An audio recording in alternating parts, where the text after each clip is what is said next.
Hello guys, Mark Robinson here again. I have just recorded one of the most powerful episodes of FMX that I think I ever possibly will. And I'm going to say something I've never shared on a podcast. If you're not going to be in it, you can't drive the force to change it. Knowledge earns you that respect. I've had some great guys on the show, Satia Rai, Craig Dougal, and also Stephen Downie, that came on to talk to us about everything within the LGBTQ plus community. I don't want to talk.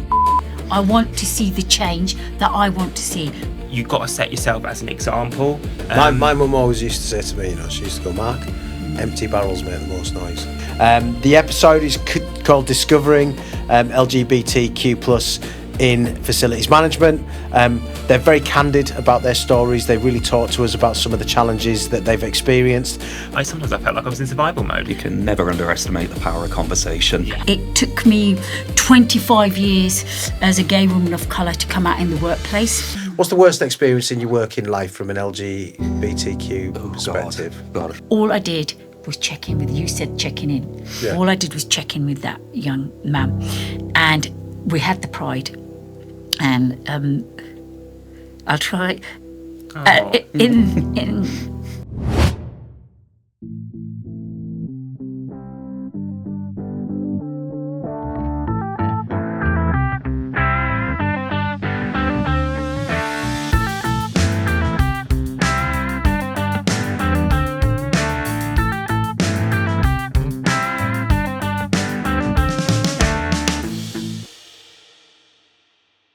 Ladies and gentlemen, boys and girls, children of all ages, welcome back to another episode of the Facilities Management Exchange.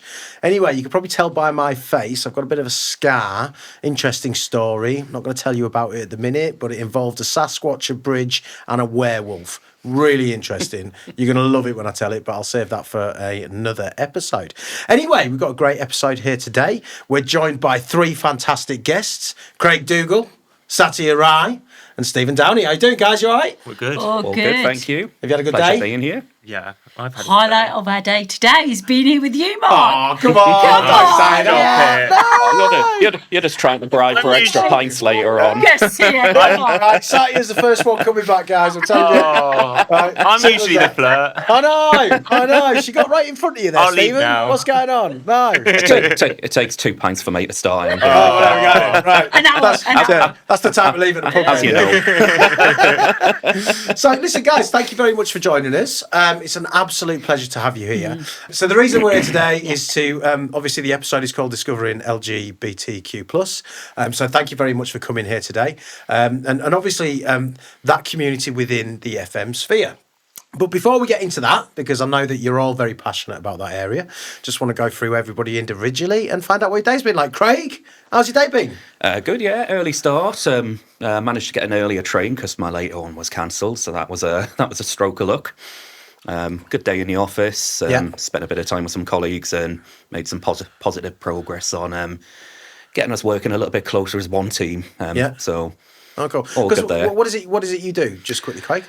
So I basically oversee a division of the business that manages and oversees high-risk work, so anything in the realms of high voltage, complex low voltage, where you've got 2 or more sources of supply, standby generators. Yeah.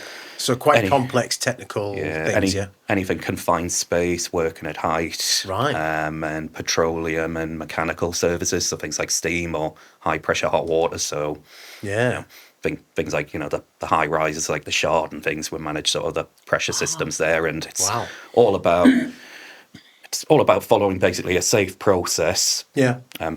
Essentially ensuring that everyone that's involved in that work goes home safely, including the public and everything. Yeah. And essentially ensuring that we carry out safe isolations and discharge any hazardous energy before we sort of issue the permit to say you can start work now. Right. Okay. So you're basically the one that keeps everyone alive. Yeah. So like Superman, but from the northeast. Superman from the northeast, but got to give the credit to the team of 6 guys that I've got as well. They're amazing, and they work weekends tirelessly, and they're all dedicated to the same, the same sort of cause. So the Justice League from the northeast. Then should we go for that? They're not all from the northeast. We've got a few southern monkeys. Got a brummie because you've got to have a brummie. Yeah, you got to have a brummie. It's completely true. Okay, well, thanks for joining us. Really looking forward to delving into it today. Satia, how about you? Have you had a good day? I've had a very good day. I've avoided the rain, which is always a good start. But a really, really powerful day in terms of the conversations that I've had, all very people focused, very our membership.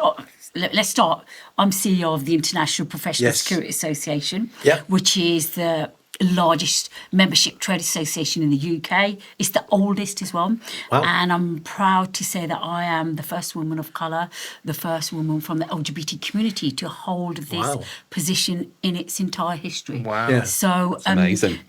In terms of being here with my colleagues, and just to say what Craig, on the back of what Craig said, one of my favourite places to go is the Shard. Yeah. But all you do is you go there, enjoy it. And what you don't see is actually there's a lot of work that has to go in behind me or the public being able to do what they do. Exactly. And it's great to meet somebody actually behind the scenes who makes that happen, who makes sure that people that go and visit like me in the public are actually in, we know we're in safe hands when we've got people, professionals like Craig behind the scenes and etc. I don't know about that with Craig.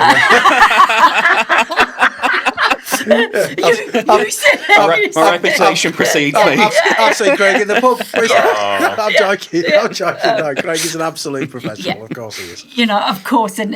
But I'm very like people focused, and the guys have said to me, look, Satia, look at your bio. But you know, I'm not. This is a journey I've been on for 30 years. I started on the front line as a security officer, and guys, nobody looked like me. You know, when I first started, and visibility in our community, the LGBT plus, it's almost everything, you know. So the journey was interesting. It took me 25 years as a gay woman of colour to come out in the workplace. Really? It did. And it was during actually COVID where I joined a special interest group where I thought, you know, this is great. I'm seeing other people from the community. I'm speaking to other, you know, there are people like me in the sector. And I thought, is this my moment to actually, you know, to be my authentic self in the workplace? And that special interest group, which is about, on the back of that, we create the first ever a rainbow group, LGBT plus group that was for security professionals in the sector ever. So that was history making. That was in 2022. Right. And so that's what I sort of like spearheaded. This is time, Satia. You know, come out in the workplace. You're now seeing other professionals in the workplace. They're all wonderful. And I went away and I did a bit of homework in terms of what is there for us in our sector for me to go to other groups. It was an easy answer. There was nothing. Yeah. It had to start somewhere, Mark. And that's where I then spearheaded that. And since then, I mean, the journey, since that coming out, the liberation, how I feel, how I am with you, I can go home, be the same with my mum, my dad, my family, my own community. I'm part of the Sikh community. So was it, sorry Satia, just to interrupt. Yeah. So had you come out to your family but hadn't come out in the workplace, or did you do both at the same time, or how did that? No, it was a journey with the family. I was out to close family members and the wider community because, Mark, what they saw was a professional really excelling in what I was doing. Yeah.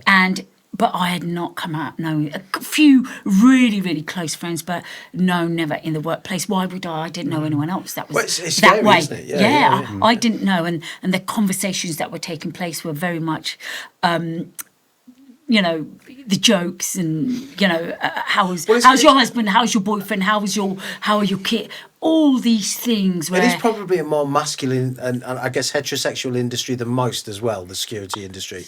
And I'm sure nobody would say that I'm being disparaging by saying that, but it is, you know, it's very, you know, a lot of people from the armed forces, police, things like that, people that come from what you would call traditional male archetypal roles. Yeah.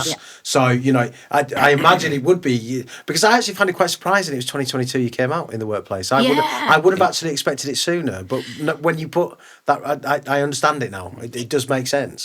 It was, and it was, it's almost like that fear factor. I don't know if you can relate to it, but you know, the individuals I worked on the front line were predominantly men and so on. And I was just thinking, I've got a really good relationship with them. Will they respect me less? And, do you know, a lot of things were going through my head as I was. If they're anything like me, Satia, they'd see you as competition. You get that too, but you. Sorry, I say that to my sister. I say it to my sister all the time. You know what I mean? So do you know what? Do you know what, Mark? And some of them, there was a natural. I never really understood it. And who was she? Who did she? I did get that being a woman and then of colour and so on. Whereas, how bloody hell, she's doing great. What she's doing. Yeah. I did get that Mark and Joe's side. And it wasn't unpleasant. It was unpleasant because I never actually got why they naturally have this sort of, didn't want to bring me into conversations, or they actually got the promotions and etc. and so on, which I do not. It is what it is. But it did happen. It does happen. We have to be open and frank, didn't it? It did happen. It does happen. Yeah. And then one last thing is that, look, yes, I am. Before we go on to this, one other guest is that I'm part of the LGBT FM committee. They are wonderful. My journey started with them in FM. Brilliant. I'll love to connect you both to them. My day job is actually I'm Chief Operating Officer for Leverage, and my team there are so supportive, absolutely brilliant. We talked about empowerment. They believe in my work, they believe in the cause, and they support me and pick up work and etc. So I can come out and do incredible things like this. I'm part of the skills board. I'm part of the Nighttime Industries Association. I'm a non-exec director there. And why? Because I get access to people. Exactly. I love that. And I think that we're all, what I've seen with both of my colleagues here and yourself, Mark, is that there's one common thread here, is we're passionate about people and we love what we do. And my journey, I don't ever want anyone to wait 25 years or a quarter of a century to be here. I cannot think of anything worse. And that's why I'm here, and that's why I'm on the journey that I'm on. Oh, fantastic. 100%. Oh, that's brilliant. That's such a powerful statement. Thank you. That's really, really good. I think one of the things that we've all got in common in our industries is that we are people businesses. Yeah. We don't sell products. Our people are our products. And if you take care of them, they take care of the business. Absolutely. And they also, if they can identify as belonging in that business, then you retain them and you develop them in the ways that you want to. Yeah, well, I think the key thing is with anything, I don't think it matters to me anyway. This is my view, so, and we all have views, and I am coming at you, Stephen. Sorry, it's just Satia started right off. Really. But this is the norm. It's so natural, and I think that an engagement will only come when you see the real us. I think your story's inspiring, by the way, both of yours. And literally, it's never too late to come out in life. No, people come out all ages. There's no right or wrong way to do it. Everyone's different. There's no rule book on it. Otherwise, it would be easy, wouldn't it? Yeah. Well, that's the point, isn't it? I suppose at the end of the day. But I think the key is, because it's interesting what you guys do and what you're saying, because the reality is you want to get to a place where it doesn't really matter what community you belong to. It doesn't really matter what colour your skin is. It doesn't really matter what language you speak, how you look, whether you're short, fat, skinny, tall. It doesn't matter. We want to get to a place where all of that is irrelevant, and the individual, the character, the person that you are is how you're judged, rather than what you do or what you don't do. And as long as you don't hurt anybody, that's the main thing, isn't it?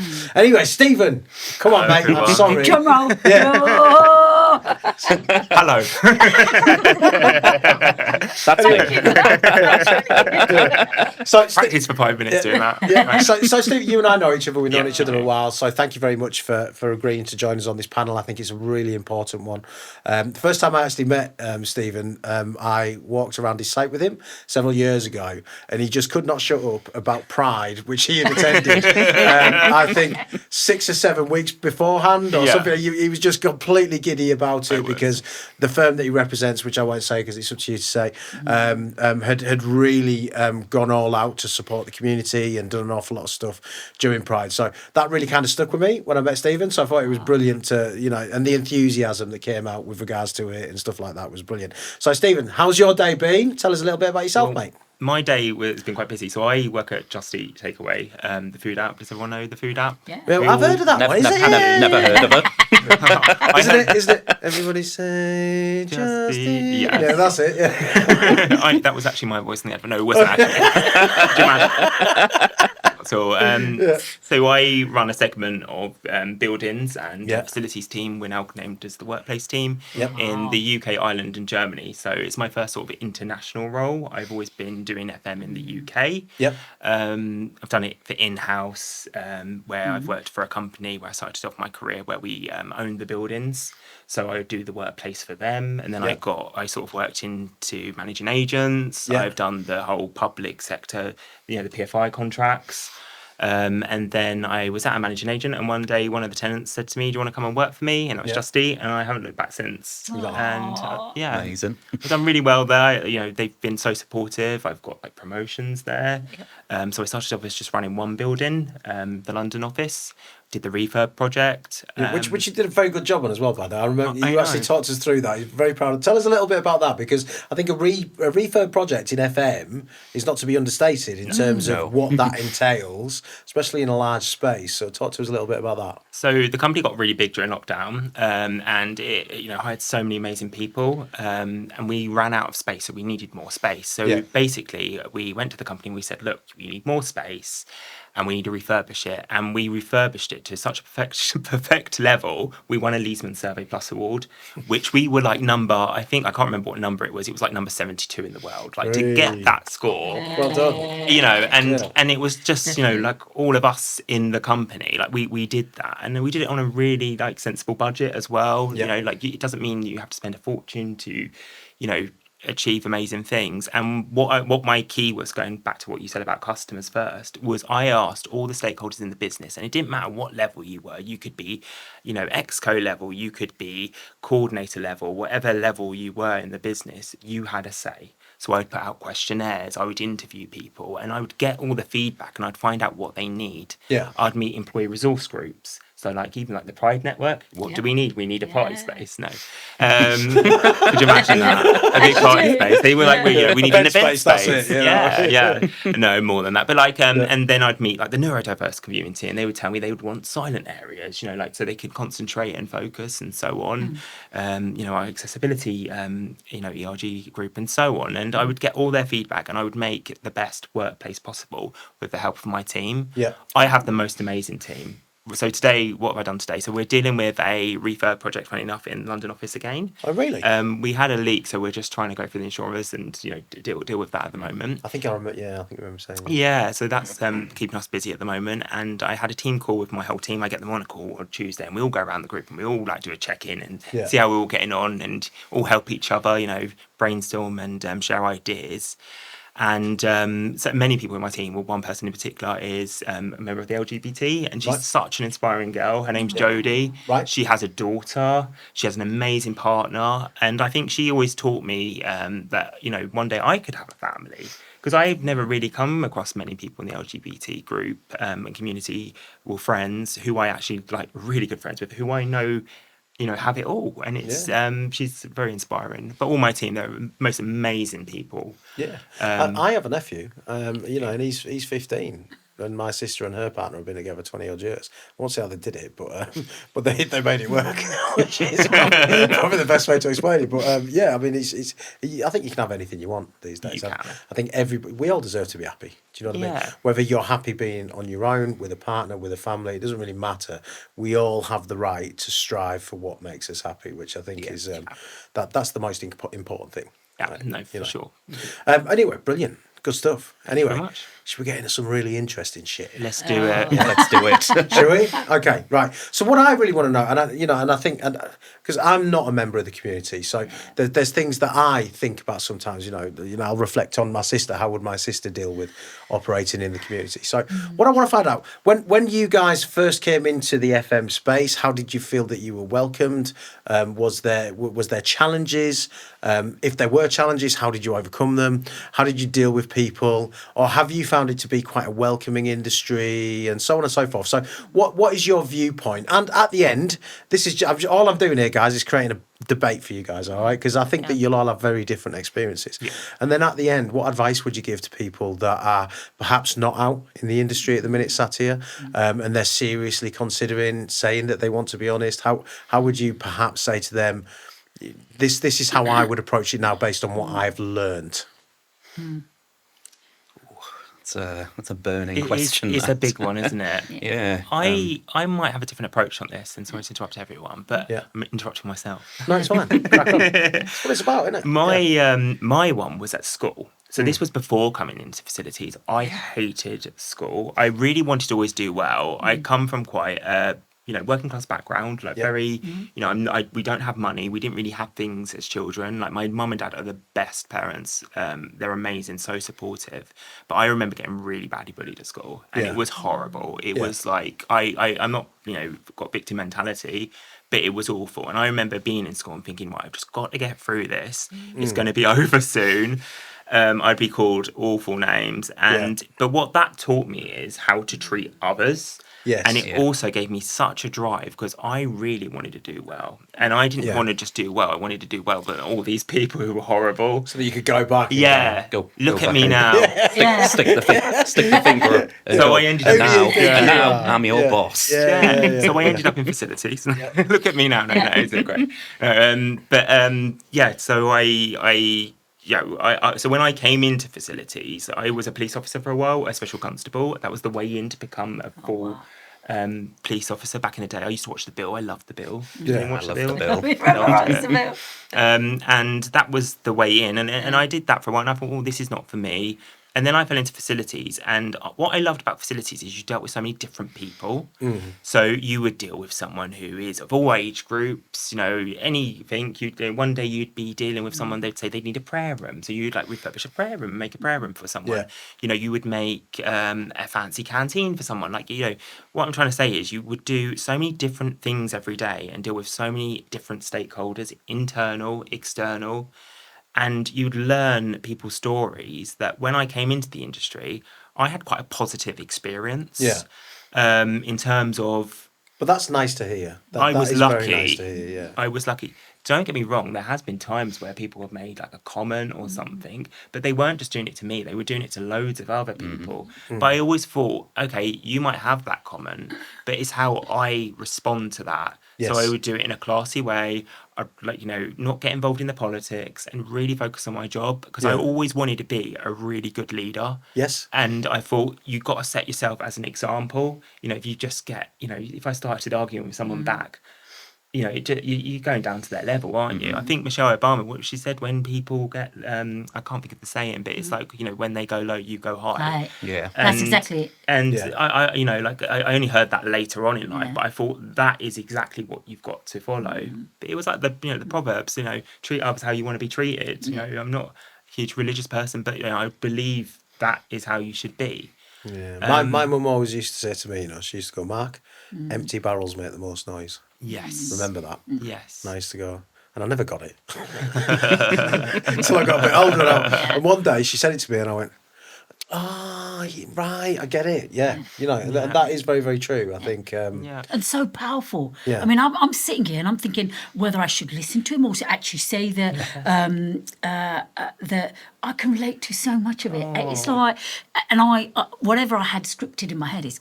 It doesn't matter. It's fucking gone now. Right, sorry, because actually your journey. I'm proud of my working class roots.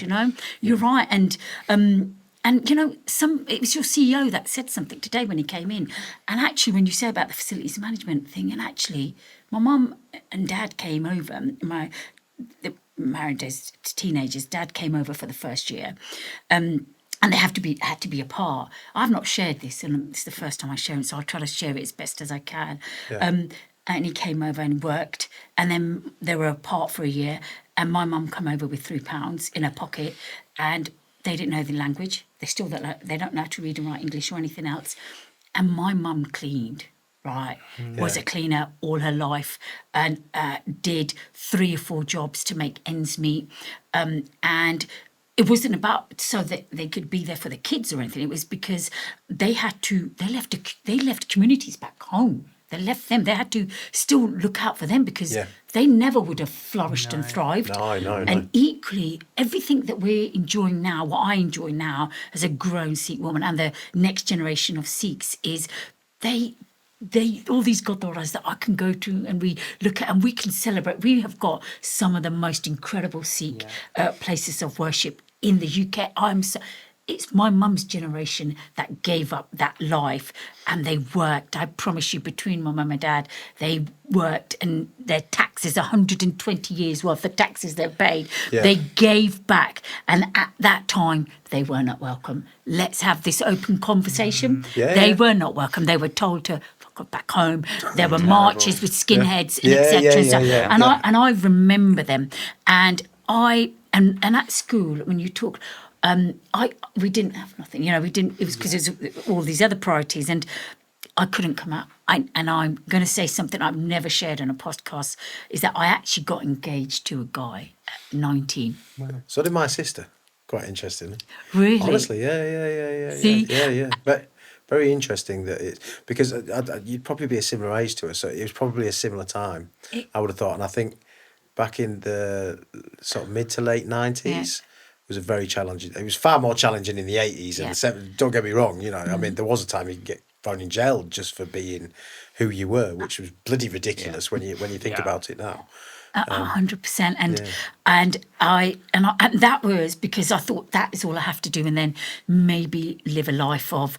But in the time that I was engaged, I met somebody, a girl, and etc. And my brother had gone through a divorce, and there was no divorce in our family. You just don't hear of it, and that devastated the family and etc. So I thought, I'm going to back out, and I broke it off. It was easier for me to break off. But if I rewind, I was a special constable. Was you? Yes. How did you find it? I was in Bedford, but my reason why. So we came over to this country. We bought there's a lot of South Asians that came over from Pakistan, Bangladesh. Yeah. There was nothing for the teenagers, so they turned to crime. Yeah, and my brother was one of them. And I openly say that. And sorry, just to ask, when you say there was nothing for the was that there was nothing for the teenagers because of their nationality, or was it just because they were in a very an area where there wasn't a lot? There was not a lot, and it was there weren't youth clubs and things, after clubs. There wasn't the emphasis that we put on sport now and everything. So it turned to drugs and crime and etc. And that devastated our families. And I thought, where do I go? And the next thing was, I have to be part of the solution, because I could see what I did to my mum and dad, to my grandparents. And that's where the special constable piece came in. And I was a special constable at Bedford. But then I got a role in retail as a security officer. Now that's the hardest job in security. Let me retail security officer. I don't care what anyone says. My God, that is a job and a half. I tell you, Mark, you've seen. Right, and that set me up. If I'd started in a corporate world or property management world, but I did at retail, and then I went onto that journey. And that toughened me in a way that it set me up for that journey in the private security sector to exactly where I am, because I thought I want to be part of the solution. I turned down the job at Northamptonshire Police because it was shifts, it was less money, and I didn't get a car. And the role that I got at the time, and I'll never forget Boots, the chemist, that gave me the role. And that was the start of my journey, and it was progressive. And like you, I'm about empowering. I'm in a role now, and since coming out, I cannot tell you the amount of people that have followed me. I cannot tell you about the amount every single day, and I will show you all after. What do I get? Satia, thank you for doing this. Now we've reached out. We now actually have an LGBT plus community of leaders, mentors, role models. We speak. No event takes place in our private security sector without the discussion of equity, inclusion, belonging. And I don't want to talk shit. I want to see the change that I want to see. my grievance really started on this journey was because I went to Birmingham Pride and I thought, okay, let me have a look at the private security sector. Let me see my people. Let me see my professionals. That was a quick answer. They were nowhere. Right. From that, I started a movement, and like you, the sector listened to what I had to say. They loved it. And the first movement ever, Pride movement, I started that. I created that in 2022. Wow. Now that is going to be a movement that lives forever. Every year we collaborate, march together with London Pride, and that collaboration was not just a catalyst for our community that we love, but for inclusion, belonging. People started having the conversations. Network groups cannot be underestimated. It's so powerful. The power of them and what it gives to us. It gives us a voice. It gives us a platform. We talk about policies. Who's going to create a HR policy in the workplace?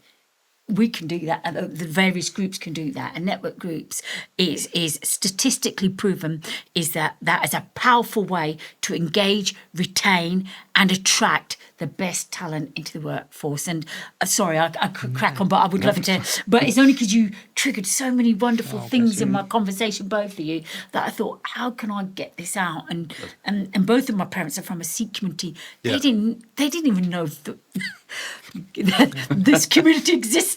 No. And I opened their eyes to a world. Were there religious sensitivities for you as well, Satia, that you and I don't know the answer to this, that's why I'm asking, because I'm Catholic, right? So I grew up in a Catholic community, so I know exactly what the approach was. Not that I'm practicing, but back then, I know the approach. So were there religious sensitivities as well that you had to take into account when coming out? I did, but if I'm honest, that my community see what I do and how I bring people together, how I connect people, and how people come on a journey, and how people feel that actually it's all right, I've been living a life like this, or actually I've got a child. I've had people coming to me because their kids were being bullied and they were going through this journey, or they were one of the best things I did, Mark, I digress, is I did a level 3, I think, LGBT inclusion in the workplace. And on one hand, it was a course set up by the LGBT community, right, for workplace inclusion in the LGBT inclusion in the workplace. And one hand, I loved it, and on the other hand, I was so saddened to know that self-harm and suicide rates in our community are some of the highest. And I was so taken aback and saddened. I did not know that. But I can see, because rejection and etc. and so on. And yes, the answer in a short, I did think there is, and I suppose there is. But actually, when you are part of a community and you give back, I go to the Gurdwara regularly. My mum and dad are very much embedded in them values of community and togetherness and oneness. Started with my community. So whereas I personally thought that was the case, but actually, no, I've not felt it. I've not felt any different to my mum, who's been going to the Gurdwara for 60 odd years, her whole life. But that's fantastic, isn't it? That really is. And I think that's replicated across, because I think whenever you get into the religious conversation, whether it's Islam or Catholicism or Christianity or whatever, the reality is, whoever you are, you're someone's child. And like if 9 times out of 10, the love for a child will outweigh the love for any religion or any. Do you know what I mean? Way to put it. That's what I would say. It doesn't always happen like that, and there will be people that listen. They go, "Well, I didn't experience it like that," and I perfectly understand that. But I do think that it's great to hear that things are coming along the right way. And it's about us and these conversations opening the doors for them different experiences. Yeah, I agree. Yeah. We have the power to make it better. And I have done that. And I'd like to say that there are so many stories, life-changing and life-saving. People have never been to a Pride. Oh my God, it's more about community togetherness than anything, don't you think? Yeah, I love it. The joy of Pride, and we're going to be catching up at Pride this year. I think we should all go to Pride this year. We should. Should we Mark, do a Pride? come on. You've got to get a float. We'll get some FMX hot pants made and get down there. I'll lend you a pair. Yeah. You could just stick out your Navy uniform. Oh, yeah, you'll fit right in. I bet there's no chance on God's green earth I'm fitting in that now. To be fair. And what about yourself, Craig? What have you experienced in your career in terms of, positive, negative? What advice would you give? Because you've been very quiet, mate. So let's hear what you have to say. I've just been like a sponge, just absorbing everything that you two have said. You're such a pair and inspiring people, and like your comments, Stephen, like I couldn't resonate more with them. Like I was bullied in school. My best friend in middle school was a Sikh. And he used to get his bun pulled out of his hair and bullied for that. And it used to upset me so much because I think the Sikh faith, when I'm sort of doing religious studies things, was one of the most intriguing ones, and I think one of the most beautiful faiths. And I would agree. Love the sort of stories and everything. It's so good to know that, because everything's based around equality and diversity and acceptance and inclusion and everything. And sort of me and Indy were sort of very marginalised in sort of the school life, and he decided to go to private school after he left middle school. So I pretty much didn't have any friends for the last couple of years in high school, because I think they all knew what I was. I confided in a friend, and thanks to him, pretty much everyone knew after that. Yeah. So how old are you, Craig? What year? I'm 43. 43. So you would have been in school similar time I was in school then. Yeah. So I can imagine it would be quite challenging. So I used to bunk off a lot. Yeah. So didn't do great at my GCSEs. Didn't do badly. Got them all. Managed to somehow convince the college lecturers to sort of let me in and study electrical engineering. So I started my life off as an electrician. Yeah. That was a very male-dominated and quite homophobic world back in the day. But you give him a bit of grief, don't you, Craig, for what you told me? You give it back a little bit these days, which is... I do now. I've grown a little bit of thick skin, and I give as good as I can get. But I fell out of love with that industry sort of very, very quickly, and stepped into the world of health and safety for my sins for a little while. Yeah. Intense. And sort of moved. I was a maintenance electrician in a hotel. Hospitality margins are so tight that, if you put your hand up and say, I'll do a duty management shift, or I'll take on the health and safety role, they'll rip your hands off, because that saves them a salary. Yeah, of course, yeah. So I ended up sort of doing a lot of things like duty management, sleepover shifts, day shifts, working with the general public, who are interesting characters in the service sector. Then I moved into sort of a public visitors centre that was just opening up sort of after the hotel industry I was working in. That company went belly up. What does that mean, public visitors centre? Just explain that to me. Museum. Oh, museum. Sort of okay. What type? It's now the National Centre for Children's Books. Right. It's called 7 Stories. You might have heard of it, might not have, but we've had. No. Is that up north? Is it? Yeah. Right. Okay. In a really nice corner in Newcastle called the Eusburn Valley. Nice pubs there. Yeah. Really good pubs there, and a really good gig venue if you like your music. Okay. But sort of I sort of set that up from sort of the witnessing, the building, commissioning, and then I took on the day-to-day maintenance. Somehow I ended up getting IT. Right. So I had first line IT support, and then I set up their sort of health and safety policies from scratch, and loved that. It was a really friendly industry, because you had sort of young, very intellectual sort of university students studying things like English literature, and wanted to be in that sort of industry. Right. Okay. Because like 7 Stories sort of bring to life how an author actually sets a story and how they think about things. And I can tell you that. Do you want me to? There's certain you need a beginning, a middle, and a... like some. I'll laugh for you. That's only a joke for me. I'm sorry. I say that to people all the time. That's why I'm laughing. I do apologise. Just really interesting, sort of seeing how the sort of cradle to grave bit goes with them making these stories, and like some of the things that you get as exhibition pieces is daft. It's a bus ticket, and I saw something whilst they were away doing that, and was like, "Oh, I'll put that in." One of my favourite ones, if you remember the story Rosie's Walk by Pat Hutchins. Rosie's Walk. Chicken sort of walking along, and there's a fox. Follows the chicken all the way along. She didn't have that fox in all the illustrations at first, and a publisher went, "You need to put more of the fox in there." And if you ever find it and read it, like as a kid, I remember watching it. I was like, the fox is going to get the chicken. Doesn't mention anything about the foxo in the story, but just that weird sort of just human nature straight away, where the fox is going to go and eat the chicken because of the food chain and things, and I found that really interesting. But yeah, sort of moved on from there into the wonderful world of primary care for the NHS. Corporate dentistry. But that was interesting. As a facilities coordinator, so that's sort of when I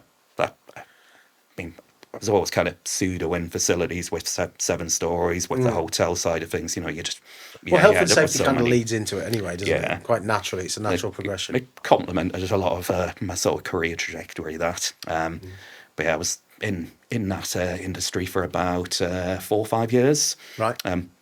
Started falling a bit out of love with that, but mainly because a private equity firm bought the company and started sort of really pushing private, dropping NHS and patients. That's happening a lot across dentistry at the minute. Which is the way it's going to go, unfortunately. But I just thought, this isn't for me. Kind of goes against my, every fibre of my being. So, Craig, can I ask you a quick question? Yeah. When you were at school and all that was happening, did you have much support or any support? I just want to know how you dealt with that, because that's so moving for me. There was an absolutely amazing head of year who I could just knock on her door and sort of go and sit in her office, and she's like, what's the matter then? I'll have a quiet word with them. I won't tell them it's you. But she used to always support us. I remember going to get my GCSEs, and I think one of the most devastating parts was I got an F in maths, and I was like, I'm never going to get into college with an F in maths. And she sort of took us to her office, and probably shouldn't say it because it sounds like grooming, but she poured a little bit of vodka in my orange juice. He's my kind of teacher. And we had a good little chat, and she sort of went, look, you've got to get out of jail free card. If you want to stay on in school and go on sixth form, I'll make sure that you're in. But it's but if you get an apprenticeship and they get you in, then great stuff too. But don't be a stranger. So she was like really, really inspiring. I had double games every Wednesday, which I hated. And there was like a government funded scheme called the Tyneside Challenge, and she got me into a electronics college on a Wednesday afternoon, so I could just leave school and skip games. Oh, really? And study. I got my NVQ3 in electronics engineering whilst I was at school. Do you think it's still the same in school now? Well, what do you guys think? I think there's a lot more pastoral sort of care, and there's a lot more support. Like I've got quite a few friends who are school teachers. Are they still the same in terms of their attitude towards LGBTQ? I think kids generally can naturally be a bit cruel. They'll pick up on something to take. They haven't quite got that level of emotional intelligence yet to understand that what they're saying really can be damaging. But I know one of my friends who's a teacher. They sort of really promote the LGBTQ side of things, and I've got kids that identify as trans, and they're really supportive of that. And it seems really open, and I think that's huge step forwards. I think there's a lot of work still to do. You've got to remember as well, when many years ago there was something called Section 28. Section 28 it teaches you couldn't promote homosexuality or anything about the LGBT plus in schools. So it was against the law. They could lose their job, and I don't know if people actually you could lose your job. I did not know that. And also it was in the workplace as well. So basically you could get rid of someone based on their sexuality. And there was no Equality Act. I know that. I know the Equality Act is relatively new, but I didn't realise that you could get rid of somebody based on that. I mean, when I joined 7 Stories and even the corporate dentistry side, I think the Equality Act was in by then. But I spent so long just kind of being, I can't tell anyone. Like when I worked in the hotels, I didn't tell anyone for years. How horrific that! I just couldn't imagine anybody like just firing somebody or taking away their income just because of that. But if you think about it, who they're in love with or whatever, it just to me that sounds crazy. If you think about it, how many countries are there that me and you, us would still today? It's still illegal. That is the death penalty. Or that's true. Life. And that's why I work. And while we have a voice, it has to be magnified. And we'd be dead. So let's be realistic and real right now. Yeah. And the and a lot of what I'm finding in the UK, certainly not in the private sector because we won't allow it, what I'm seeing is people backtracking on policies around equality, inclusion, specifically quite a lot around the LGBTQ professionals. Really? I'm I find that really surprising. Absolutely. Absolutely shocking, actually. I'm hearing from so many of my professionals, oh, look, we're going to have to do less of this, or we don't have the funding for this, or we don't have the funding for Pride, and etc. And I'm devastated that this is actually happening. We know where it's coming from because, if a big corporate giant says this is going to stop, no, we're not flying the flags now. I asked this question once, on a podcast, and these guys will probably remember it. And we had a chat about it, but you're probably in a better position to ask it. Okay. So obviously Trump over in the US. I like to ask these questions. I'm not going to get you in trouble. Now really going to get into but let's be honest. Trump has turned around and he said, right, that's it, DEI gone. We're not dealing with that anymore. And you will have naturally American companies that follow suit in relation to that. And the question that I asked, this podcast, do you guys remember what I asked? Yeah? I was ages ago. I can't remember which one. There was a few. Just say yes. I'm making you boys part of the show. What's going on?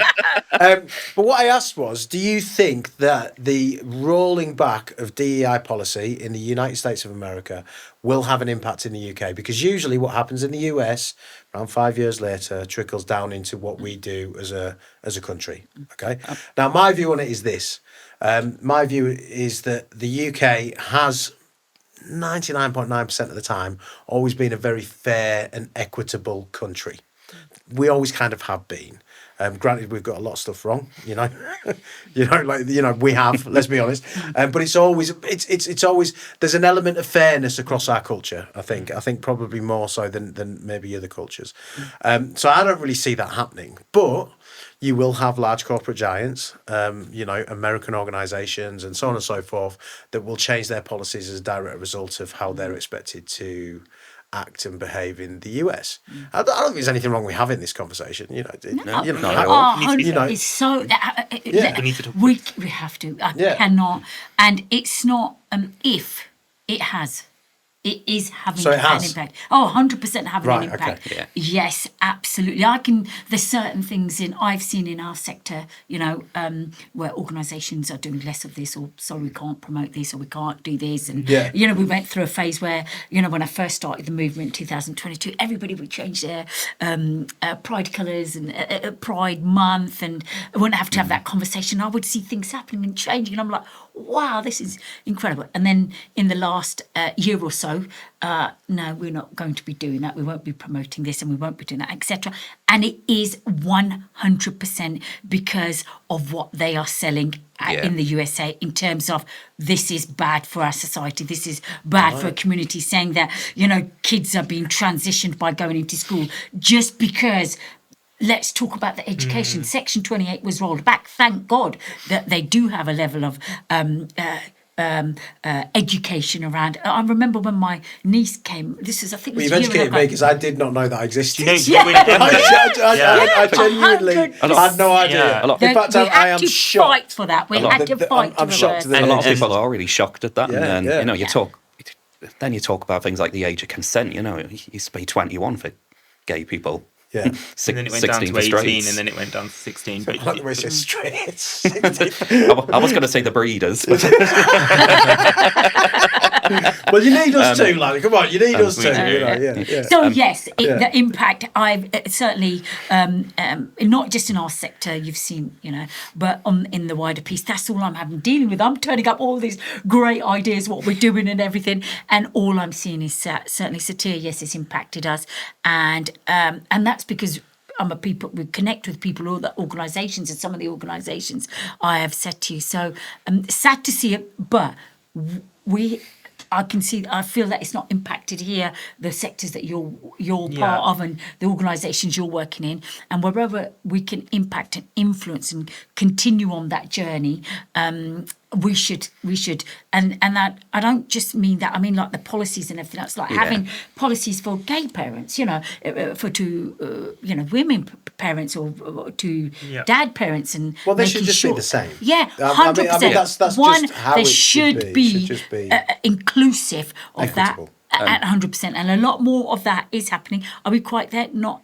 but it's leaders like these two that make a new mark, that make that happen. Let me ask you something else, and I'm doing this as devil's advocate before anybody beats me up. All right, but I'm going to ask it because I want to do it. Okay, so obviously you've got the voices in certain sections of the US political sphere at the minute shouting down about DEI and things like that. Did DEI go too far? Did it go too far in one direction to the point where people went, we need to just, do we need to come back a bit from this? That is just devil's advocate. I'm gonna, and then I will let. Sorry, think about this. What we're talking about is saying, be yourself in the workplace. It's okay. Yeah. They've renamed it woke. It's bullshit and bollocks. No, what we're actually saying is create inclusive workplaces. It doesn't matter what you look like. You said it in your first sentence. No, I agree. Doesn't matter, Mark, what you are or anything. Can that ever go too far where we're saying, look, come and be part of our organisation or come and be part of our sector, because guess what? You're going to be safe to do so. We are very, very open. Doesn't matter whether you're what race you are, or in terms of the Equality Act. We live and breathe it, and there's certain things in there like the menopause, or what me. Well, there's changes coming up to it, isn't there? Yeah, as a direct result. We've all been impacted by the social economic backgrounds. That's not on it. There's so many things that we can add to it, but that's literally what we're asking, is by saying, calling it, referring to it however you want, is what we're saying is we want inclusive workplaces. We don't care what you look like and etc. and so on, but what we do want is a diverse workforce, because only then it leads to innovation, it leads to the best workplaces, retention. You get all the best ideas. I mean, look at this room already, gentlemen. Yeah, this is, we're all from different parts of different groups and etc. and so on. This is what should be the norm, and that's what we're asking for. That is just my take on it. You can never pitch that in any other way than that, unless what do you guys think? I don't really think anything, because it doesn't necessarily and I'm being kind of devil's advocate really when I ask that, so I'm not trying to catch you out. No, good. I'm so glad you've asked it. But I do think it's an important thing to discuss. So what do you guys think in relation to that? Did things go too far and it created a reaction, or is the reaction wrong? I don't know. I don't know the answer, which is why I'm asking. I think there's a real big misconception out with LGBTQ sort of support groups and things where you have the outsiders that go down and why do they get that? Why do they get that? And one of the biggest things that's never really shouted about much with support groups is there's an A there. You can choose to be an ally, you can get involved. And the more you get involved in those groups, the broader that inclusion goes out. So things like paternity leave rights could be altered. It's like if you're not going to be in it, you can't drive the force to change it. Yeah, I think there's a very simple way to do this, and I really do. And maybe it's just the way that I think. I just think you've got human A and human B. Yeah, let's just put a pillow over both of them. You don't know what they look like. You don't know how are you going to treat them both? Yeah. How about the same? Should be exactly the same. You know what I mean? If you can't shoot human A, then you can't shoot human B. If you can't throw human B off a bridge, you can't do it with human A. I mean, to me, I'm not sure about the analogy. No, but you get what I'm saying. What I'm trying to say is it shouldn't really, like, a human is a human is a human. To me, it doesn't necessarily humanise matter. everything. That's what this piece around DE&I is, and that's all it's ever been. And I will, and they say, but wokeism, think about where that comes from. Actually, that idea is all about saying, actually, it's all right. It doesn't matter where you're from, what you look like. You're safe. You're safe in this workplace because we love what you do. You bring energy. You can add to our whatever the setup is, the workplace, and etc. That's what that is. If you really want to look at it and strip it back, but what they've done is bastardise that word to something it's not. Yeah. Which is not wrong. And it's just so commonly tied to sexuality, and Yeah, it's nothing to do with that. You know, well, we're all diverse. I think it's like I find it's like about every group. Can I just be honest with you? I don't know how people have time to criticize something when they're just being nice. Like, if you've got so much time to be hateful, like, good for you. Like, you know what I mean? Like, you know, maybe consider getting a part-time job at the weekend and like use the time and earn a bit of money. But you crashed a plane because of your D. What the hell? That's what he was saying. You know, in the USA, nonsense. Absolute. Now picking people off the streets, you know, just because of their racial background, because they look like, you know, the colour of their skin looks like mine, is totally 100% not. But the part that you have all said is this one part is that. Does this country, majority of the country, the public, I'm proud to say they will stand up to it because culturally they will do the right thing, Mark. Well, but I think it's messaging. I think the media got the messaging wrong, and you know they made out that this was happening, that was happening, when in reality it probably wasn't. And all that does is it creates division, and you know it creates a them and us kind. They're only happy if we're. It's all the government, guys. That's do you know what what I mean? They're only happy. They're only happy if we're scrapping with each other. Sells papers and clicks, Mark. That's what, and you are absolutely. I'll never forget. Actually, there's a huge thing that we should look at, and we've got to celebrate, because if not, we then just become part of that bad news, and there's so much of it. But actually, we should be talking about. Look, there's the LGBT Defence Force. There's the, the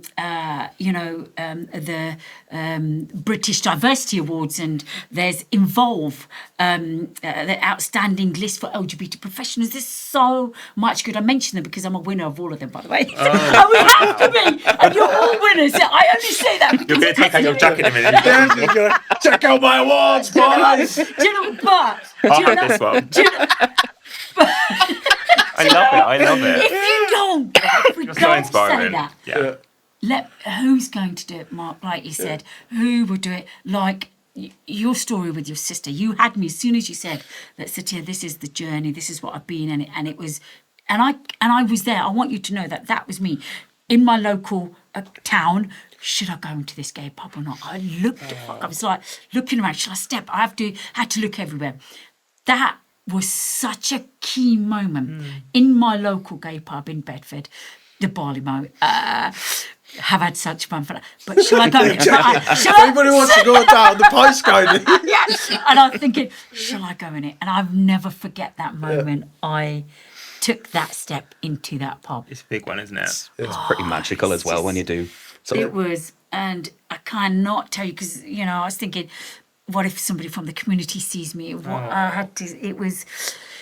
Yeah, it may seem simple, but for me and my teenagers, it was the toughest thing. And I thought, there's still thousands and thousands of people that feel like that, you know, in whatever community you're part of. But doing that, I know I've done more good than bad. There's more. The bad is just the late nights out, the morning after birth. I used to go with my sister. I used to have a great time. There's no fighting. For one, I got free drinks all night, right? Naturally. My sister looked after me, and there was more straight women in there than any other bar in town. Like, I had the best time ever. Like, I was always there. It was brilliant, to be fair. But honestly, like, in all seriousness, like, I used to go over all the time. I used to have a great time. We've got some brilliant guys, like Soho and Manchester and Birmingham, you know. Leeds. Yeah, Leeds. All over it, you know. I think this is a sign. He just chimes in at the end, doesn't he? Oh, I like a bit of Leeds. Newcastle, Liverpool. I mean, all incredible communities. And I think this is a sign we all need a night out. You're coming with us, Mark. I'll go. Yeah, I don't mind. But I just think I think we have a great. I think the UK has a great community, not just in the LGBTQ space, but also how the straighties, as you call them, interact within that space as well. And I just think it's, you know, because I'll be honest with you, right? When I first found out that my sister was gay, right, and I'll be honest, because I think it's hard to be honest, so I'm going to be honest. I'm going to say this.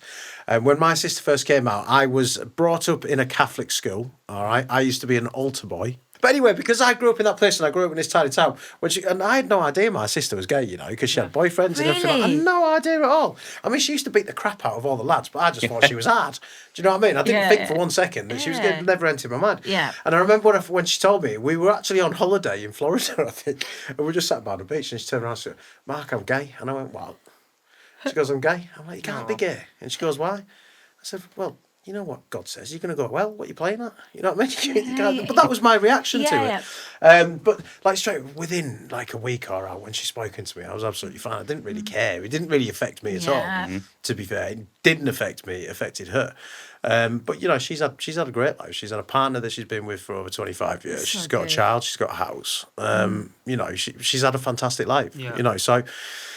It's just one of those things, isn't it? It doesn't matter. I just don't think you just it matters. love them. That's so nice. That is half the battle. No, me and her still argue like cat and dog. Can't stand her, but it isn't because she's gay. Do you know what I mean? Does that make? I was exactly the same with my sister as well. We hated each other, and she was the last person I thought I'd ever come out to.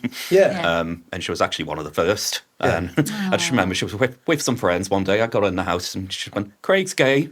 I walked up the stairs and she went, "Craig knows." And then a couple of days later, she came in my room and just burst into tears and just went, "Why wouldn't you just tell us?" And she was the first person I went to a gay bar with. Yeah, she came with your us. sisters, Oh, the first person I came out to was my sister. Her answer was, "I knew."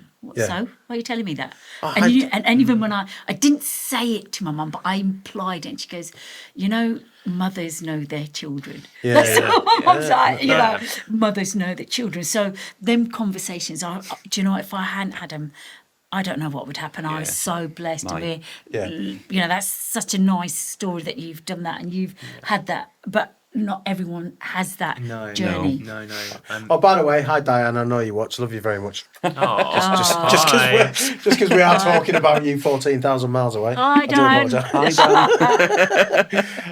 feel like everyone else had my story. So when I came out to my parents, I remember one day someone come up to my dad in a pub and in front of me said, "Oh, you know your son's gay." And my dad just turned around and goes, "Of course I know. He was dancing to the Spice Girls when he was 7. I've got a really funny story. So, you're a Man U fan. So my dad used to take me to Old Trafford every now and then. It was a real treat. And I would go up and I'd think, "Oh, God, I've got to go there again." Anyway, so I'd go, No, it's the theatre of dreams. I don't care if you're gay, straight or whatever, mate. You get to go there and then you appreciate it, you know? And then one day I was in the stadium and I saw Victoria Beckham because it was when David Beckham played and she was in the box. We had the cheapest seats right at the back. And I remember turning around and I was watching her and he goes, "Why do you keep looking up there?" And I was like, "Victoria Beckham's up there." He's like, "Watch it." No. Beckham just scored at Worldie. Yeah. So that was my coming out story.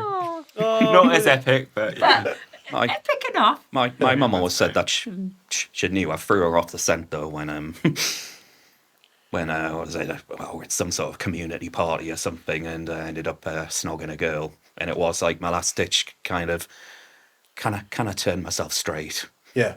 So did that thinking, "Oh, I'll knock everyone off the scent and things as well, and maybe the people will leave us alone." Apparently there's courses in America you can do for that. It's legal in this country. It's called conversion therapy. I've heard of that, yeah. Serious conversation. And many governments have tried to ban it, but not. It's not got to that. I don't think it's got quite to that stage yet. I'd like to think in my lifetime that gets cancelled. Absolutely horrific. There was a documentary on Netflix for a long time called "This Is What Love in Action Looks Like," and that was a gay conversion institution in the US, and it wasn't a dry house watching. This therapy is still alive and going on. And once again, beat the gay out. You could beat the faith can change you being. Well, it's like someone taking me in a room and going, "Right, that's it. You're gay now." Right, just hammering me for 6 months. Exactly you're gay. You know, that's what's happening, isn't it? It's just reversed. At the end of the day, you can't change anyone, no matter who. No. Whether gay, straight, whatever. It's you can suppress them.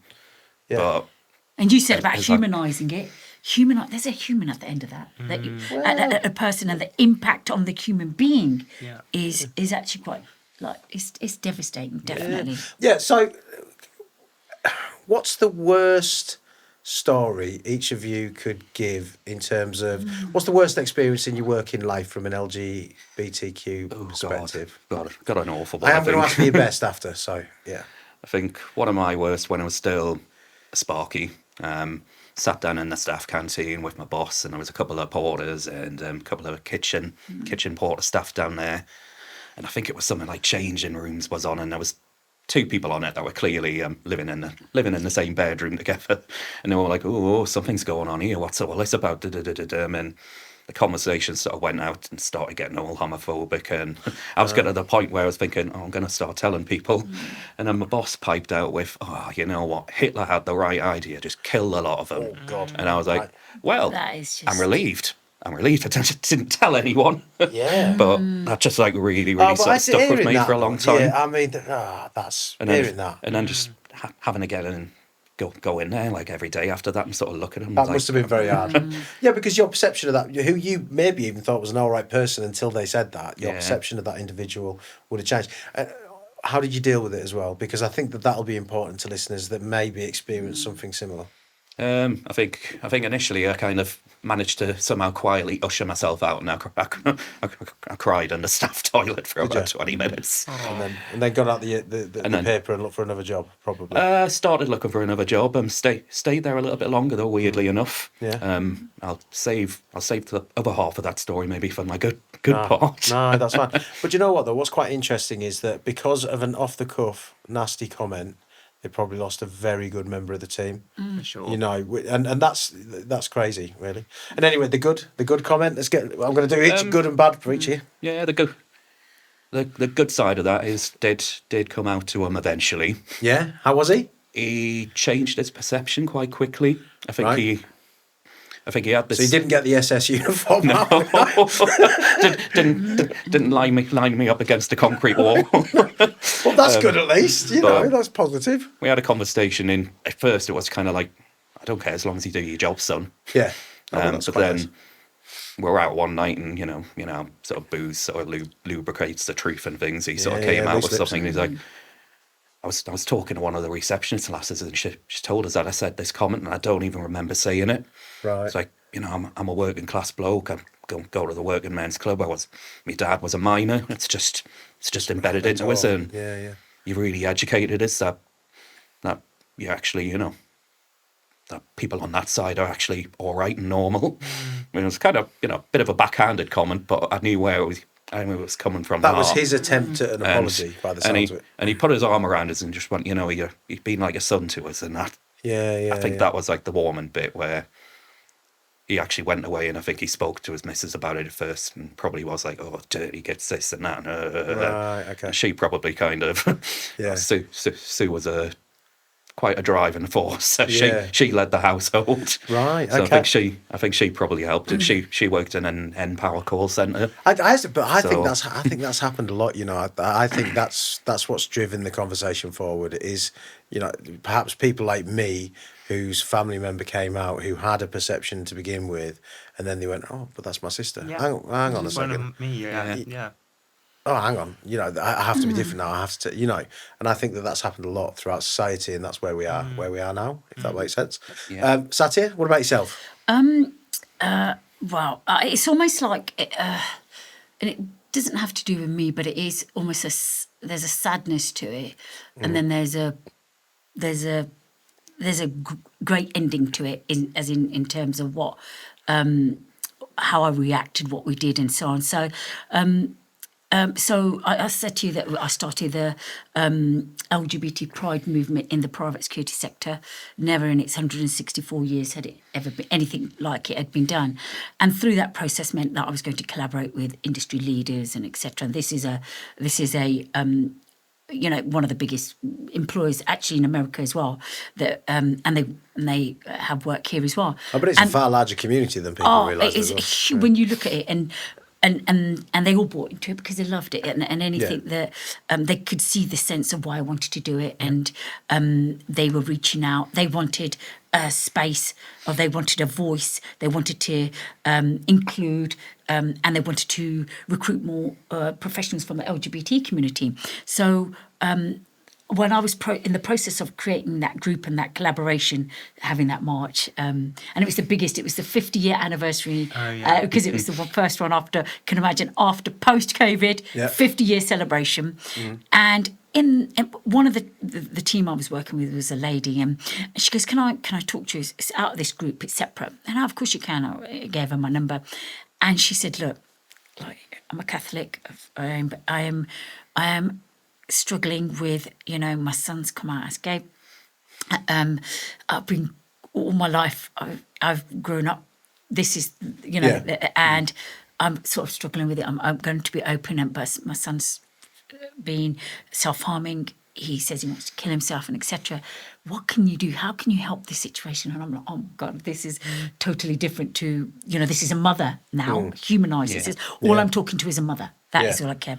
And I said, "If you trust me," all I thought was, "Would you like me to communicate with him? Please give my number, my details and so on." And cut a long story short, I started to communicate with the young man. He was a teenager, and he talked about his journey and that he had actually, and I said, "How do you cope with all the bullying and etc. and so on?" And I think the words I will never ever forget, and I just went silent, was with the bullying. And I said, "Okay, Satia, it's okay. It's normal now." I'm like, he'd normalised the bullying and etc. And so he'd accepted it, and he was actually smiling when he spoke to me. I couldn't accept that. And I said, "Well, who do you communicate with? Have you got a group of friends?" And so on. All I did was check in with, you said checking in. Yeah. All I did was check in with that young man. And we had the Pride. And I'll try. In the corner of my eye, when we were in London, we were doing the Pride. Yeah. In the corner of my eye, I saw that kid. He was sitting on a so comfortable, smiling with a Pride flag with his friends around him. Yeah. I will never, ever forget that moment. And it was beyond the history-making event that we had. I saw beyond that. Right? I reached a kid that, felt so happy, and he only had about 7 or 8 calls with me on FaceTime. After that, he was fine. He was famous. He was brilliant. He go out. He goes to London. He comes to the Pride every year. Yeah. And that sort of goes on to the movement. It's the movement, and that was that story and what we could do. Communication is key. It doesn't matter whether they're a work colleague or not. Look beyond that. You can never underestimate the power of conversation. Yeah, absolutely. And then I communicated, and I had to learn this myself. There are various groups that you can be part of, youth groups and LGBT groups. There's so much actual help out there, and I learned that for myself. It was a learning for me. And then equally, that Pride moment for 2022, and all the things that you see me do, I choose to give 75% and more of my week back for nothing. Yeah. Right? All the voluntary roles I do. And I'm lucky enough that I have an employer that gives me a full-time salary on 2 days a week. Yeah. I will never, ever compromise that. But what you need to know is that I choose to give that back to people, to the communities that I'm part of, because I will never ever compromise that. I'll always choose the people over profit. One of my colleagues said, "Your tag should be that." And my association we've connected around the world. The association is connected around the world, the community groups around the world, and etc. and so on. So that good. So, and then that history-making moment, because it was history-making, we'd never, ever done it in the private security sector. Yeah. And now that we're going to leave that behind. I want to know what are my nephews and nieces, what is the community, what my family going to look at.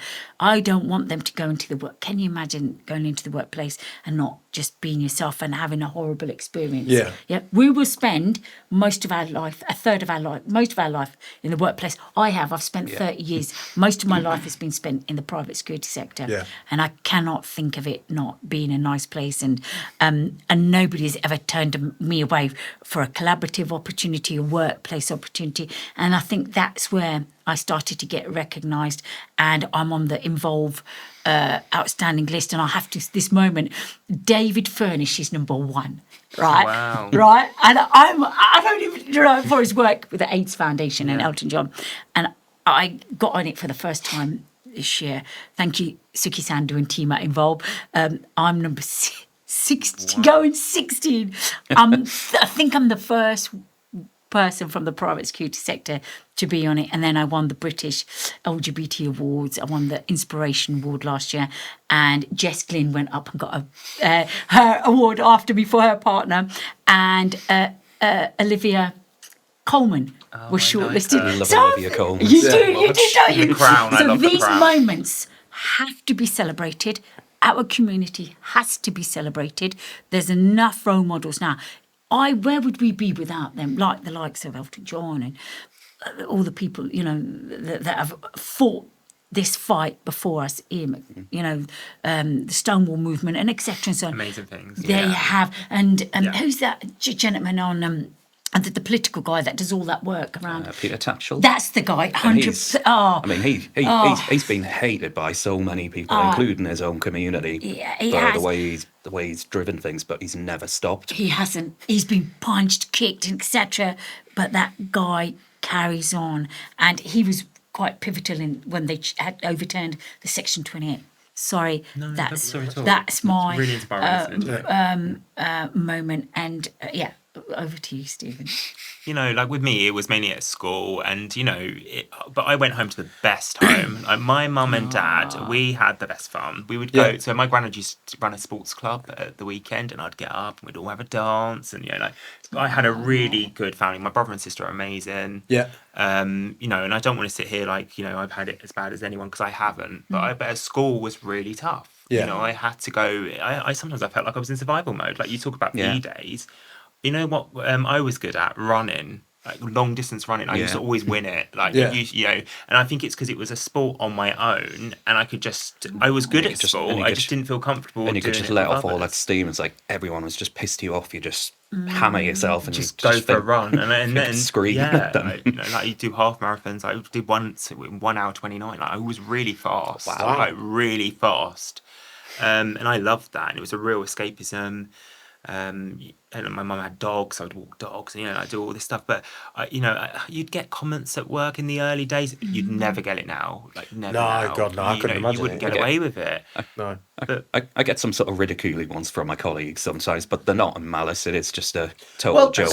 And I turn around sometimes, and I'm just like, I don't know why you're asking, is that Mick about switchgear? I'm like, Puff, I don't know anything about that. Yeah. But sometimes banter, that develops relationships in the British culture, doesn't it? So, but it's about making sure the banter doesn't go too far and become something else. That is the bit. And you can actually get it right. You can. And there's, we actually had some banter training, a brilliant lady that does it.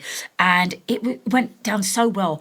But the most important part is, out of everything, is that this way up doesn't work. It has to be C-suite level down. All the things that we're talking about where I've seen the successes, and you've seen the successes, Mark, is that the leaders buy into this type of conversation. It all starts with that behaviour and etc. coming down.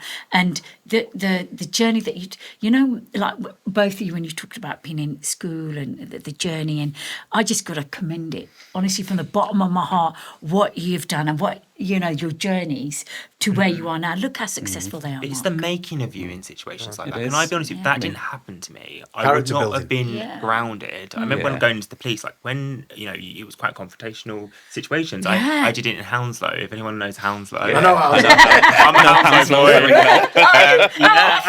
You'll have to come and see I have to come and see you. But and then and it wasn't that bad at school where I was getting attacked or anything. It was just very unpleasant, because if you are gay, back then it wasn't normal. There was no Glee on the telly. Do you remember Glee? I used to see everyone in Glee, and they'd all be dancing, all these gay men, and I'd be like, wow, which school was like that? I was running and fearing for my life.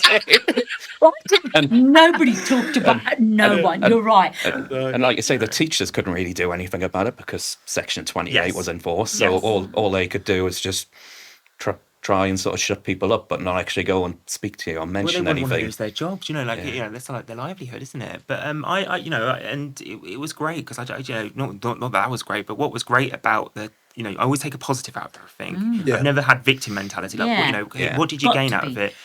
I'm going to work hard. I'm going to, better myself. I learned in work really quickly, knowledge is key. So whatever you do in your trade, learn a trade. If someone was young was watching right now, learn a trade. And in that trade, learn every course. So recently I did my IWFM level 6 diploma. I self-funded it. I really believed in myself. Wow. I really like this industry. It's such a great industry to be in. It's so different. Every day is different.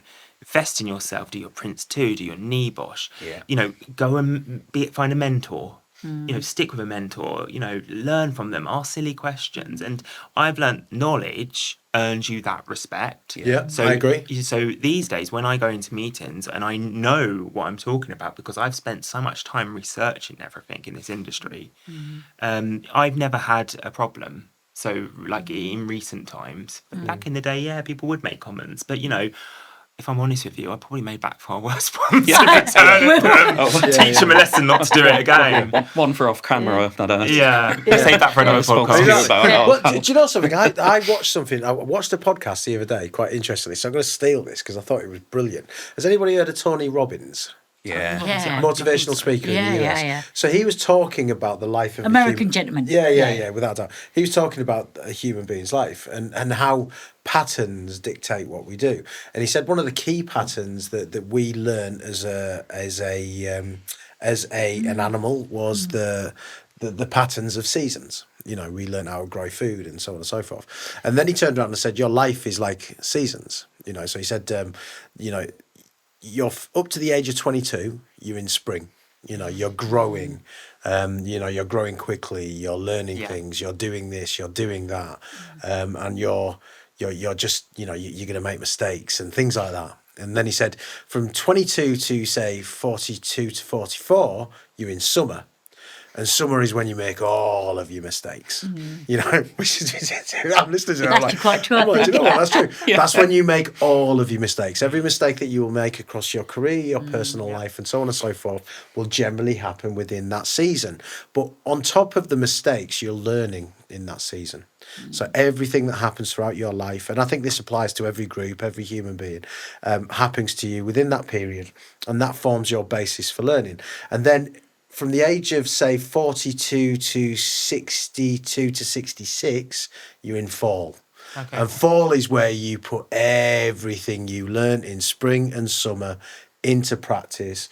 These are the times when you will be able to make the most amount of money. You're the most emotionally intelligent that you will ever be. Your relationships in your personal life and professional life are probably better than they will ever be in your life, and so on and so forth. So this is when you can make the most amount of money because you've got banked experience and things that you understand because of all that flaming terrible mistakes you made during summer. All right. And then winter is where you retire, you've got money in the bank, you get to enjoy the fruits of those first 3 seasons. And that's where you, I don't know, move to a hot country, you do whatever you want. But you know something, when he said it, it really resonated with me. I really thought, do you know what, that's bang on. And I think that, you know, if you look at, you know, I mean, I was short and fat and gobby in school, so trust me, I got my fair share of crap. So I understand it. But I learned from that crap. You know, you know, and I just thought, you know what, that's so true. You know, because my 20s, thank God there was no social media. You know, my God, you know, thank God there was no social media. But you know, and I think you can apply that to everything. And I thought I'd share that here because I just thought, you know what, it's kind of relevant to what you're talking about. You know? And you know, we were talking about the young people as well. Like, we didn't have social media. Could you imagine going through that with social media? I couldn't imagine it. It would be unbearable. It must be hard still for them today. Like, I bet someone, there's always something, you know, as a kid you'd be told, like, even like, you know, you could be the most amazing kid in the room and they'd still find a fault with you, wouldn't they? Back in the day, it's just what they do. Like you were saying earlier, you know, you got to go back to your parents and you had that reprieve, and it's the same sort of thing. So lucky, And I think home time was like the best time. For of the day. They're talking about like banning phones in schools and etc. I believe I'm 100% for that. 100 guys. My 15-year-old daughter ruined her. Not ruined her, but ruined her life and ruined her experience of being a child, I think. And I've got a younger daughter who's 5. She is never getting a smartphone until she's old enough to really understand how to deal with that responsibility. But I'm all for it. They shouldn't. They've done it in Australia, I think, already. Definitely. Yeah, they have. I'm with you. The risks associated with with it, and not only that, but from an era where I didn't have that, and I'm thinking, how did we cope? What did we do? And now you see people, all you see is this, but that human connection is what I think we're all about. Absolutely. And I think we cannot and must not ever lose that. Like, remember the day when you used to go on field trips at school and it's like, right, we'll meet by there. Yeah. 3:45. If you're not there by 3:55, we're going without you. Yeah. It was that, wasn't it? Yeah. Back in the days when people had personal responsibility, Yeah. which, and I think that's seriously lacking in the younger generation. But the younger generation is an episode for another time, I think. Oh, 100%. I think we've got to the end of where we needed to get to. It's been such a great show. Do you know what? I've really learned a lot. Like I didn't know anything about Section 28, and many other things that you guys have said. So thank you very much for enlightening me, I suppose, on certain subjects. I think it's been a great show. Has everybody enjoyed it? Really enjoyed it. It's been a Thank pleasure you, meeting Mark, everyone. for bringing us all together. If I had to pick this and do it myself, this is exactly how I would do it. Yeah. These two gentlemen are absolutely wonderful. And Mark, bringing us all together in this wonderful space. I feel like I've now got my tribe has just got bigger here. And you're really inspiring, all of you. And Mark, you're like such an alloy. Yeah. No, well, listen, it's been an absolute pleasure having you all join us today. That's it. Thank you very much. All right, guys. Well, listen, do you know what? Wow, what episode. Satia Rai, really inspirational, absolutely fantastic. Craig, being very, very open with some of the stories that you shared. Really appreciate that. And Stephen, you as well, talking to us about how you've navigated the FM world whilst also being part of the LGBTQ plus communities. Really enlightening. All right, guys, that brings us to the end of discovering LGBTQ plus in FM. I hope you've really enjoyed it. All of these guys are happy for you to reach out to them on LinkedIn if you have any questions. Maybe you're thinking about coming out within the workplace and you operate within the FM sphere. All of these guys have done that, and all of them, I'm sure, would be happy to support you if you reached out to them. So reach out to them on LinkedIn, or as ever, contact us at FMX, and I'll give you all their telephone numbers. Yeah. I won't really. No texting, especially if anybody in rainbow hot pants. Especially if you're driving. Especially if you're driving. Anyway, guys, that brings us to the end. As ever, thank you very much. Make sure to like, follow, and share the podcast on all the mediums that we utilise them on, because if you don't, we won't grow, and we want to grow. All right, guys, thanks. As ever, if you can't be good, be bad. See you later. Bye-bye. Bye. Bye. Bye.